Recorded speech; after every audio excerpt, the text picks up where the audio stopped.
Malayziyadagi zo'r ta'sirga ega bir turkum islomiy tashkilotlarning hamkorligida 7 iyul insonlik suhbat yig'ini Uyg'urlarga ko'ngil bo'lish degan temada suhbat yig'ini o'rinlashtirgan bo'lib, bir qism Sharq Turkiston tashkilotlari vakillari yig'inda navbatdagi ig'ir vaziyatni tonishtirib o'tdi. Yer shari tinchligi tashkiloti va Malayziyada Sharq Turkiston da'vosi uchun aktiv ovoz chiqarib kelayotgan Malayziya musulmon yoshlar harakati ABM Vadarq va Uyg'urlar uchun Malayziyaliklar qatorliq ko'plagan tashkilotlarning hamkorligida o'rinlashtirilgan mazkur suhbat yig'inida Xitoyning Sharq Turkistondagi irqiy qirg'inchilik jinoyati va xalqaroning, xususan islom dunyosining bu vaqtdagi mas'uliyati muzokara qilindi.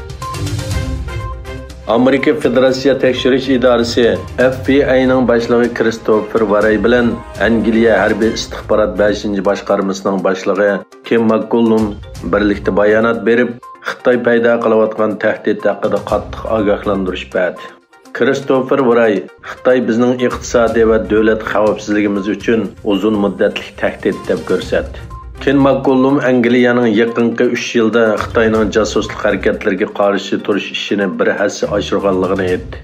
Egilinishcha bu ikki davlat istixborot boshliqlarining tunji qitim Londonda bir arg'a kelishi bo'lib hisoblanadi ekan.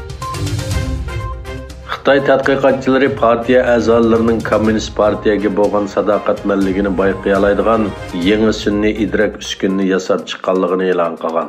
Bu yangilik e'lon qilinib xalqarada zo'r g'ulg'ul qo'zg'agandan keyin mazkur sun'iy idrak uskunasiga aloqador uchur va ma'lumotlar to'rdan o'chirilgan.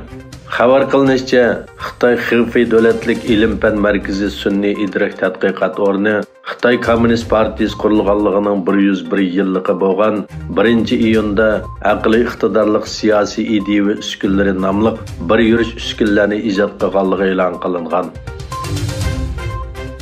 Amerika dengiz armiyasi quruqlikda jang qiluvchi qismining qo'mondoni general David Bergiz bir to'qinish yuz berganda Xitoy armiyasining qo'mondonlik kontrol qilish mexanizmi va ashyo obrti omillarining asosli nishon bo'ladiganligini va o'zlarining Xitoyning mushuninga o'xshash tanlashlarga yuzlanishini mo'ljallanganligini aytdi. General Berger Washingtondagi Hudson institutida so'z qilib, Amerika dengiz armiyasining yangi jang ta'limoti va kuch loyihasi haqida to'xtaldi. Malayziya bosh ministri Ismoil Sabri Yaqub va Turkiya prezidenti Recep Tayyip Erdo'g'an Anqarada ko'rishgandan keyin birlashma axborot e'lon qilish yig'ini ochdi. Prezident Erdo'g'an bilan Malayziya Turkiya hamkorligini texmo atrofliq saviyaga ko'tarishga qo'shilganligini tilga olgan Yaqub, hamkorlik doirasi iqtisod, ma'rif, yemaklik bexatarligi, sayohat, islom bankisi va mudofaa sanoati qatorliq sohalarni o'z ichiga oladi. Bu hamkorlik o'zaro manfaat yetkazish asosida davomli taraqqiy qiladi dedi. Angliya bosh ministri Boris Johnson hokimiyat beshidagi konservativlar partiyasining raisligidan istifa beradiganligini, yangi rahbar saylangacha bosh ministerlik vazifasini o'taydiganligini e'lon qildi. Türkiye bilan İsrailiya o'rtasida İsrailiya Avasiya şirkati aeroplanlarining Turkiyaga uchishini qayta boshlashiga yo'l qo'ydigan dastlabki kelishim imzoladi.